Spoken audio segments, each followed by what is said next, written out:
सरकार गठन भएको 2-3 घन्टा पनि नहुँदै मान्छेहरू विरोधमा उत्रिसके क्या। यत्तिकै जज गर्न थालिसके क्या मान्छेले यो सुदन गुरुङको बारेमा। अनि भर्खर त भयो, काम गरे हेर न, पहिला चित्त बुझेन भने चेन्ज गर्न मिल्दैन र। यत्रो सरकारै त एकै दिनमा ढालेर नयाँ सरकार गठन गर्यो। अनि त्यसले काम गरेन, आफ्नो जिम्मेवारी निभाएन भने चेन्ज गर्न मिल्दैन र। किन अहिलेदेखि ख्याउ ख्याउ ख्याउ भए, चित्त बुझेन, देश बिग्रियो रे, ट्रोल बनाउन थालिसके यार।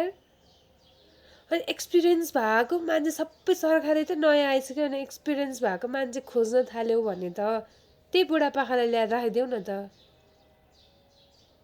अनि तिमीहरूलाई विकास पनि चाहिने, अनि फेरि परिवर्तन पनि त्यो एक्सेप्ट पनि गर्न नखोजेर हुन्छ त। कस्तो न्यारो माइन्डेड मान्छेहरूमा त छक्क पर्छ हौ। भर्खर भयो, 3 घन्टा त भयो।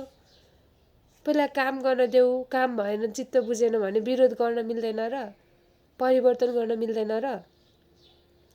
केही न केही क्वालिफिकेसन भएरै त उनीहरूले चुज गरे होला नि।